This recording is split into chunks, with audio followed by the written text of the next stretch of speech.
Software ಇಂದ ಮೋಹನ್ ಮಾತಾಡೋದು.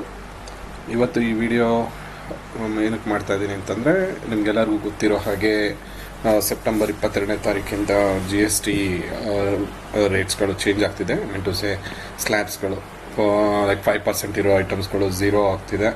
ಆಮೇಲೆ 12% ಇರೋ ಐಟಮ್ಸ್ಗಳು 5 ಆಗ್ತಿದೆ. 18% ಇರೋ ಐಟಮ್ಸ್ಗಳು 5 ಆಗ್ತಿದೆ. ಆ ಥರ ಸಮ್ ಚೇಂಜಸ್ ಮಾಡ್ತಿದ್ದಾರೆ ಅಂತ ಸೆಂಟ್ರಲ್ ಗೌರ್ಮೆಂಟಿಂದ ಸರ್ಕ್ಯುಲರ್ ಇದೆ. ನಿಮಗೆಲ್ಲರಿಗೂ ಗೊತ್ತಿದೆ ಅಂತ ಅಂದ್ಕೊಳ್ತೀನಿ. ಸೊ ಮೊದಲನೇ ನಮ್ಮ ಸಾಫ್ಟ್ವೇರಲ್ಲಿ ಹೇಗೆ ಚೇಂಜಸ್ ಮಾಡ್ಕೋಬೇಕು ಅನ್ನೋದನ್ನು ನಾವು ಇವತ್ತು ಪ್ರೊಸೀಜರ್ಸ್ ಹೇಳ್ಕೊಡ್ತಿದ್ದೀನಿ. ಆ್ಯಂಡ್ ಈ ಪ್ರೊಸೀಜರ್ ಮಾಡೋಕ್ಕೂ ಮುಂಚೆ ಫಸ್ಟು ನೀವು ಒಂದು ಬ್ಯಾಕಪ್ ಮಾಡ್ಕೋಬೇಕಾಗತ್ತೆ. ಬ್ಯಾಕಪ್ ಮಾಡದೆ ಈ ಪ್ರೊಸೀಜರ್ನ ಫಾಲೋ ಮಾಡಬೇಡಿ ಯಾವುದೇ ಕಾರಣಕ್ಕೂ.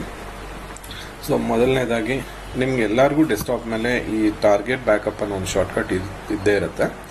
ಇದನ್ನು ಜಸ್ಟ್ ಡಬಲ್ ಕ್ಲಿಕ್ ಮಾಡಿದರೆ ನಿಮ್ಮ ಹತ್ರ ಮಲ್ಟಿಪಲ್ ಕಂಪ್ನೀಸ್ ಇದ್ದರೆ ಯಾವ ಕಂಪ್ನಿ ಬೇಕೋ ಆ ಕಂಪ್ನಿ ಸೆಲೆಕ್ಟ್ ಮಾಡಿ ಡೇಟಾ ಬ್ಯಾಕಪ್ ಕ್ಲಿಕ್ ಮಾಡಿ. ಬ್ಯಾಕಪ್ ಈ ರೀತಿ ಆಗುತ್ತೆ. ಈ ರೀತಿ ಆಗೋವಾಗ ಅಂದರೆ ನೀವು ನೋಡ್ದಂಗೆ ಈಗ ಬ್ಲ್ಯಾಕ್ ಕಲರ್ ಒಂದು ಸ್ಕ್ರೀನ್ ಬಂದು ಹೋಯಿತು.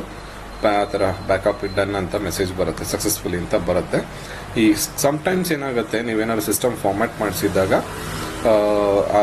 7-zip ಅನ್ನೋ ಒಂದು ಸಾಫ್ಟ್ವೇರ್ ಇನ್ಸ್ಟಾಲ್ ಆಗಿಲ್ಲ ಅಂತಂದರೆ ಈ ಬ್ಲ್ಯಾಕ್ ಕಲರ್ ಸ್ಕ್ರೀನ್ ಬರೋದಿಲ್ಲ, ಜಸ್ಟ್ ಬ್ಯಾಕಪ್ ಸಕ್ಸಸ್ಫುಲಿ ಅಂತ ಬರುತ್ತೆ. ಆವಾಗ ಬ್ಲ್ಯಾಕ್ ಕಲರ್ ಸ್ಕ್ರೀನ್ ಬಂದಿಲ್ಲ ಅಂತಂದರೆ it is not taking backup ಅಂತ ಜಸ್ಟ್ ಒಂದು ಸುಮ್ಮನೆ ಮೆಸೇಜ್ ಕೊಡ್ತಿದೆ. ಸೊ ಅವಾಗ ನೀವೇನು ಮಾಡಬೇಕಂದ್ರೆ 7-zip ಸಾಫ್ಟ್ವೇರ್ ಇನ್ಸ್ಟಾಲ್ ಮಾಡ್ಕೊಳ್ಳಿ, ವರ್ಕ್ ಆಗುತ್ತೆ. ಆ 7-zip ಸಾಫ್ಟ್ವೇರ್ ಬಂದು ಟಾರ್ಗೆಟ್ ಫೋಲ್ಡ್ರಲ್ಲೇ ಇರುತ್ತೆ. ಅದು ನೋಡಬೇಕಂದ್ರೆ ಜಸ್ಟ್ ರೈಟ್ ಕ್ಲಿಕ್ ಮಾಡಿ run as administrator target file ಮೇಲೆ ರೈಟ್ ಕ್ಲಿಕ್ ಮಾಡಿ ಓಪನ್ ಫೈಲ್ ಲೊಕೇಶನ್ ಕೊಟ್ಟರೆ ಇಲ್ಲಿ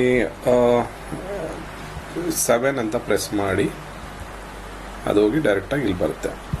7 ಅಂತ ಪ್ರೆಸ್ ಮಾಡ್ಬೋದು ಅಥವಾ ಸರ್ಚ್ ಮಾಡ್ಬೋದು. ಈ 7-zip ಮೇಲೆ ಜಸ್ಟ್ ಡಬಲ್ ಕ್ಲಿಕ್, ಇವೆರಡರಲ್ಲಿ ಯಾವುದಾದ್ರೂ ಪರವಾಗಿಲ್ಲ, ಜಸ್ಟ್ ಡಬಲ್ ಕ್ಲಿಕ್ ಮಾಡಿ ಎಸ್ ಅಂತ ಕೊಡಿ, ಇನ್ಸ್ಟಾಲ್ ಅಂತ ಕೊಡಿ, ಫಿನಿಶ್ ಅಂತ ಕೊಡಿ. ಸೊ ಇವಾಗ ನೀವು ಬ್ಯಾಕಪ್ ಮಾಡಿದರೆ ಸೊ ಈ ಪ್ರೊಸೀಜರಲ್ಲಿ ಬ್ಯಾಕಪ್ ಆಗಿಬಿಡುತ್ತೆ. ಸೊ ನೆಕ್ಸ್ಟ್ ಪಾರ್ಟ್ ಬಂದು ಟಾರ್ಗೆಟ್ ಓಪನ್ ಮಾಡ್ಕೊಳ್ಳಿ. ಟಾರ್ಗೆಟ್ ಇದನ್ನು ಓಪನ್ ಮಾಡಬೇಕಾದ್ರೆ ಸೂಪರ್ ಯೂಸರ್ ಪಾಸ್ವರ್ಡ್, ಈ ಪ್ರೊಸೀಜರ್ ನೀವು ಟ್ಯಾಕ್ಸ್ ಇದನ್ನೆಲ್ಲ ಚೇಂಜಸ್ ಮಾಡಬೇಕಂದ್ರೆ ಸೂಪರ್ ಯೂಸರ್ ಪಾಸ್ವರ್ಡಲ್ಲಿ ಲಾಗಿನ್ ಆಗಿ. ಯೂಸರ್ ಪಾಸ್ವರ್ಡ್ಸ್ಗಿಂತ ಸೂಪರ್ ಯೂಸರ್ ಪಾಸ್ವರ್ಡ್ ಯಾವಾಗಲೂ ಬೆಟರ್ ಇರುತ್ತೆ. So enter. ನಿಮ್ಮದು ಮಲ್ಟಿಪಲ್ ಕಂಪ್ನೀಸ್ ಇದ್ದರೆ ನೀವು ಯಾವ್ದು ಬೇಕೋ ಅದನ್ನು ಸೆಲೆಕ್ಟ್ ಮಾಡ್ಕೋಬೋದು. ಕೆಲವ್ರದ್ದು ಮಲ್ಟಿ ಯೂಸರ್ಸ್ ಇರ್ತದೆ. ಆವಾಗ ಮಲ್ಟಿ ಯೂಸರ್ಸ್ ಇರೋರು ಕೂಡ ಸಿಂಗಲ್ ಕಂಪ್ಯೂಟರಲ್ಲೇ ಮೇನ್ ಸರ್ವರಲ್ಲೇ ಮಾಡಬೇಕು. ಕ್ಲೈಂಟ್ ಸಿಸ್ಟಮ್ಸ್ ಎಲ್ಲ ಟಾರ್ಗೆಟ್ ಕ್ಲೋಸ್ ಇರಬೇಕು. ಸೊ ಜಸ್ಟ್ ಲಾಗಿನ್ ಆಗ್ತಾ ಇದ್ದೀನಿ. ಎಕ್ಸೆಲ್ ಇದು ನಿಮ್ಮ ಸೂಪರ್ ಯೂಸರ್ ಪಾಸ್ವರ್ಡ್ ಏನಿರುತ್ತೋ ಅದು ನೀವು ಹಾಕ್ಕೊಡಿ. ಸೊ ಲಾಗಿನ್ ಆಗ್ತಾ ಇದ್ದೀನಿ, ಎಂಟರ್. ಸೊ ಇದಾದ ನಂತರ ಮೊದಲನೇ ಆಪ್ಷನ್ ಸೆಟಪ್ ಕಾಲಮಲ್ಲಿ GST ಆಪ್ಷನ್ಸ್ ಅಂತ ಇರುತ್ತೆ, ಅದಕ್ಕೆ ಎಂಟರ್ ಮಾಡಿ.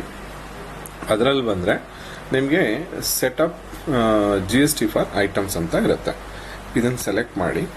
ಇದನ್ನು ಸೆಲೆಕ್ಟ್ ಮಾಡಿದ ನಂತರ ಎಂಟರ್. ಇಲ್ಲಿ ನಿಮ್ಮ ಪಾಸ್ವರ್ಡ್ ಕೇಳುತ್ತೆ, ಸೂಪರ್ ಯೂಸರ್ ಪಾಸ್ವರ್ಡ್ ಏನಿದೆ ಅದಕ್ಕೆ ಕೊಡಿ, ಎಂಟರ್. ಆಮೇಲೆ ಇಲ್ಲಿ ಪರ್ಟಿಕ್ಯುಲರ್ ಕಂಪ್ನಿದು ಮಾತ್ರ ಮಾಡ್ತೀನಿ ಅಂತಂದರೆ ನಿಮ್ಗೆ ಯಾವ ಕಂಪ್ನಿ ಬೇಕೋ ಆ ಕಂಪ್ನಿ ಮಾತ್ರ ಸೆಲೆಕ್ಟ್ ಮಾಡ್ಬೋದು.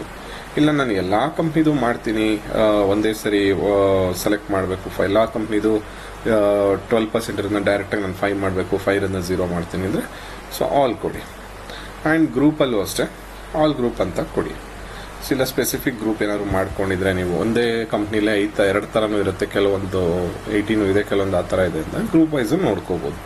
All group, then enter.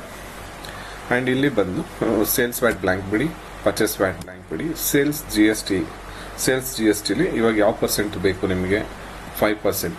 ಯಾವಾಗಲೂ ಅಷ್ಟೇ ಫಸ್ಟು ಅಸೆಂಡಿಂಗ್ ಆರ್ಡರಲ್ಲಿ ಹೋಗಿ ಫಸ್ಟು 5% ಇರೋದನ್ನ 0 ಮಾಡಿ, ಆಮೇಲೆ 12 ಇರೋದನ್ನ 5 ಮಾಡಿ, 18 ಇರೋದನ್ನ ಮತ್ತೆ 5 ಅಥವಾ 12 ಏನಿದೆ ಅದು ಮಾಡಿ. ಯಾಕೆ ಅಂತಂದರೆ ನೀವು ಫಸ್ಟು 12 ಇರೋದನ್ನ 5 ಮಾಡಿಬಿಟ್ರೆ ಅಥವಾ ಇದು ಮಾಡಿ ಆ 5ನ ಮತ್ತೆ 0 ಮಾಡಿದಾಗ ಅದೆಲ್ಲ 0 ಆಗ್ಬಿಡುತ್ತೆ. 12% 5 ಆಗಬೇಕಾಗಿರೋದು 0 ಆಗಿಬಿಡುತ್ತೆ, ಅಥವಾ 12% ಇದು 18% ಇರೋದು 0 ಆಗಿಬಿಡುತ್ತೆ. So first 5% ಮುಗಿಸ್ಕೊಳ್ಳಿ. ಸೊ ಫಸ್ಟ್ ನಾನು ಏನು ಮಾಡ್ತಾ ಇದ್ದೀನಿ, ಇವಾಗ 5% ಸೆಲೆಕ್ಟ್ ಮಾಡ್ತಾ ಇದ್ದೀನಿ, ಅಂದರೆ 2.5. ಸೊ ಪರ್ಚೇಸ್ ಕೂಡ 2.5 5% ಸೆಲೆಕ್ಟ್ ಮಾಡ್ತಿದ್ದೀನಿ. ಅದು 5%ನ ಈಗ ಇಲ್ಲಿ ಏನು ಕೇಳುತ್ತೆ, ಯಾವುದಕ್ಕೆ ಚೇಂಜ್ ಮಾಡಬೇಕು 5%ನ? ಇಲ್ಲಿ ಟ್ಯಾಕ್ಸ್ ಎಕ್ಸೆಂಪ್ಟೆಡ್ ಅಂತ ಇದೆ, ಅದಕ್ಕೆ ಸೆಲೆಕ್ಟ್ ಮಾಡಿದೆ. 5%ನ ನಾನು ಟ್ಯಾಕ್ಸ್ ಎಕ್ಸೆಂಪ್ಟೆಡ್ ಆಗಿ ಮಾಡ್ತಾ ಇದ್ದೀನಿ. ಸೊ ಔಟ್ ಆಫ್ ಕರ್ನಾಟಕ ಇದೆ, IGST ಅವರು ಕೂಡ ಟ್ಯಾಕ್ಸ್ ಎಕ್ಸೆಂಪ್ಟೆಡ್ ಸೆಲೆಕ್ಟ್ ಮಾಡ್ಕೊಳ್ಳಿ. ಇಲ್ಲಿ GST ಟ್ಯಾಕ್ಸಸ್ ಬ್ಲ್ಯಾಂಕ್ ಬಿಡಿ. ಆ್ಯಂಡ್ ಪರ್ಚೇಸ್ ಟ್ಯಾಕ್ಸ್ ಕೂಡ ಸೇಮ್ ಟ್ಯಾಕ್ಸ್ ಎಕ್ಸೆಂಪ್ಟೆಡ್ ಕೊಡಿ. IGSTಗೂ ಟ್ಯಾಕ್ಸ್ ಎಕ್ಸೆಂಪ್ಟೆಡ್ ಕೊಡಿ, enter enter enter enter enter enter. So ಈ ರೀತಿ ರೀಡ್ ಆಗುತ್ತೆ. ನನ್ನ ಹತ್ರ ಇದ್ದಿದ್ದು ಪ್ರಾಡಕ್ಟ್ಸಲ್ಲಿ 5% 5 ಪ್ರಾಡಕ್ಟ್ ಇತ್ತು. 5 ಪ್ರಾಡಕ್ಟು ಈಗ 5%ಇಂದ 0 ಆಗೋಯ್ತು. ಸೊ ನೆಕ್ಸ್ಟ್ ಪ್ರೊಸೀಜರ್ ಅದೇ ಥರ ಮತ್ತೆ ಕಂಟಿನ್ಯೂ ಮಾಡಿಕೊಂಡು ನೀವು ಬೇಕಾದ್ರೆ ಇಲ್ಲಿ F2 ಮಾಡಿ, ಈಗ 12 ಇರೋದನ್ನು 5 ಮಾಡ್ತೀನಿ ಅಂತಂದರೆ ಇಲ್ಲಿ ಬಂದು 5 ಸೆಲೆಕ್ಟ್ ಮಾಡ್ಕೋಬೋದು. 5 ಸೆಲೆಕ್ಟ್ ಮಾಡಿ ಎಂಟರ್ ಮಾಡಿ, ಇಲ್ಲಿ ಮತ್ತೆ IGSTನೂ ಎಂಟರ್ ಮಾಡಿ, ಎಂಟರ್ ಎಂಟರ್ ಎಂಟರ್ ಸೇವ್.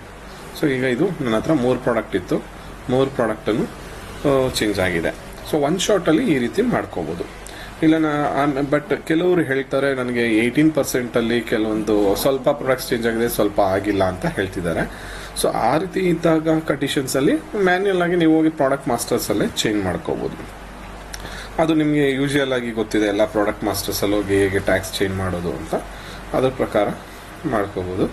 ಅದು ಹೇಗಪ್ಪ ಅಂತಂದರೆ there is one more option. ಡಿಸ್ಪ್ಲೇಲಿ ಬಂದು ಇಲ್ಲಿ ಪ್ರೈಸ್ ಲಿಸ್ಟ್ ಆಫ್ ಪ್ರಾಡಕ್ಟ್ಸ್ ಅಂತಿರುತ್ತೆ, ಅಲ್ಲಿ ಟ್ಯಾಕ್ಸ್ ಇನ್ಫೋ ಆಫ್ ಐಟಮ್ಸ್ ತೊಗೊಳ್ಳಿ, ಸೇಲ್ಸ್ ಟ್ಯಾಕ್ಸ್, ಅಲ್ಲಿ ಆಲ್ ಬೇಕು ಆಲ್ ತೊಗೋಬೋದು, ಎಂಟರ್ ಆಲ್ ಗ್ರೂಪ್ಸ್ ತೊಗೋಬೋದು. ಇಲ್ಲಿ ಬಂದು ನಿಮ್ಗೆ ಯಾವ ಪ್ರಾಡಕ್ಟದ್ದು ಚೇಂಜಸ್ ಮಾಡಬೇಕು ಅದನ್ನು ಸೆಲೆಕ್ಟ್ ಮಾಡೋದು. ಇದು 18 ಇದೆ, 18ನ ಎಂಟರ್ ಮಾಡಿಬಿಟ್ಟು ನೀವಿಲ್ಲೇ F2 ಮಾಡಿ ಯಾವುದನ್ನು ಬೇಕು ಅದನ್ನು ಸೆಲೆಕ್ಟ್ ಮಾಡ್ಕೋಬೋದು, 5 ಮಾಡ್ಕೋಬೋದು. ಸೊ ಅದು ಚೇಂಜ್ ಆಯಿತು. ಆ ರೀತಿ ಇದು ಮ್ಯಾನ್ಯಲ್ ಆಗಿ ಮಾಡ್ಕೊಳ್ಳೋ ಪ್ರೊಸೀಜರು. ಸೊ ಇದಿಷ್ಟು ಮಾಡಿಕೊಂಡು ನೀವು ಬಿಲ್ಲಿಂಗ್ ಕಂಟಿನ್ಯೂ ಮಾಡ್ಬೋದು.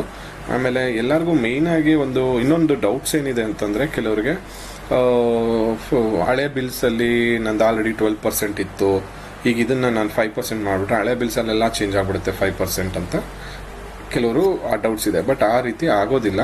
ಸೊ ಅದ್ರ ಬಗ್ಗೆ ಡೌಟ್ ಪಡೋದೇನು ಬೇಡ. ಸೊ ಹಳೆ ಬಿಲ್ನಲ್ಲಿ ಎಷ್ಟು ಸರಿ ಬೇಕಾದ್ರೂ ನೀವು ಆ ಬಿಲ್ನ ಓಪನ್ ಮಾಡಿ ಕ್ಲೋಸ್ ಮಾಡಿ, ಅದೇನು 12%ಅಲ್ಲಿರುತ್ತೋ ಅದು ಆ 12%ಅಲ್ಲೇ ಇರುತ್ತೆ. ಯಾವುದೇ ಕಾರಣಕ್ಕೂ 5% ಆಗಲ್ಲ. ಅನ್ಲೆಸ್ ಅಂಟಿಲ್ ನೀವು ಆ ಬಿಲ್ ಓಪನ್ ಮಾಡಿ ಸೆಲ್ಲಿಂಗ್ ಟ್ಯಾಕ್ಸ್ನ ಸೀರಿಯಲ್ ನಂಬರಲ್ಲಿ F8 ಮಾಡಿ ಚೇಂಜ್ ಮಾಡಿದ್ರೆ ಮಾತ್ರ ಚೇಂಜ್ ಆಗುತ್ತೆ, ಅಥವಾ ಬೇರೆ ಐಟಮ್ನ ಸೆಲೆಕ್ಟ್ ಮಾಡಿ ಚೇಂಜ್ ಮಾಡಿದ್ರೆ ಮಾತ್ರ ಆಗುತ್ತೆ. ಅದು ಬಿಟ್ಟರೆ ಆಟೋಮೆಟಿಕ್ಕಾಗಿ ಯಾವುದೇ ಕಾರಣಕ್ಕೂ ಟ್ಯಾಕ್ಸಸ್ ಚೇಂಜ್ ಆಗೋದಿಲ್ಲ. ಆ್ಯಂಡ್ ನಿಮ್ಮ GST ರಿಪೋರ್ಟ್ಸ್ ಎಲ್ಲ ರೆಗ್ಯುಲರ್ ಆಗಿ ಬರುತ್ತೆ. ಸೊ ಇದು ಪ್ರೊಸೀಜರು, ನೀವು ಫಾಲೋ ಮಾಡ್ಕೊಳ್ಳಿ, ಕಂಟಿನ್ಯೂ ಮಾಡ್ಕೋಬೋದು. ಸೊ ಇದು ನಿಮಗೆ ಇದರಲ್ಲಿ ಏನಾದ್ರು ಡೌಟ್ಸ್ ಇತ್ತು ಅಂತಂದರೆ ನೀವು ಬೇಕಾದ್ರೆ ಆಫೀಸ್ ನಂಬರ್ಸ್ ಲ್ಯಾಂಡ್ಲೈನ್ಸ್ಗೆ ಕಾಲ್ ಮಾಡಿ, ಕಸ್ಟಮರ್ ಸಪೋರ್ಟ್ಗೆ, ಅಥವಾ ನನ್ನ ನಂಬರ್ ಫ್ರೀ ಇದ್ದರೆ ನನ್ನ ನಂಬರ್ಗೂ ಕಾಲ್ ಮಾಡಿ, ನಾನು ಫ್ರೀ ಇದ್ದರೆ ನಾನು ಆನ್ಸರ್ ಮಾಡ್ತೀನಿ. ಸೊ ಏನೇ ಡೌಟ್ಸ್ ಇದ್ರು ಬೇಕಾದ್ರೆ ಕಮೆಂಟಲ್ಲಿ ಕಳಿಸಿದ್ರು ಇಂಥದ್ದೇನಾದ್ರು ಡೌಟ್ಸ್ ಇದೆ ಅಂತ, ಅದನ್ನು ನಾನು ಬೇಕಾದ್ರೆ ಕ್ರಾಸ್ ಚೆಕ್ ಮಾಡಿ ಅಪ್ಡೇಟ್ ಮಾಡ್ತೀನಿ. ಸೊ ಈ ವಿಡಿಯೋ ನೋಡೋದಕ್ಕೆ ತುಂಬ ಥ್ಯಾಂಕ್ಸ್. ಏನೇ ಅಪ್ಡೇಟ್ಸ್ ಇದ್ದರೆ ನಾನು ಮತ್ತೆ ಬೇರೆ ನೆಕ್ಸ್ಟ್ ವಿಡಿಯೋ ಮಾಡಿ ಕಳಿಸ್ಕೊಡ್ತೀನಿ. Thank you.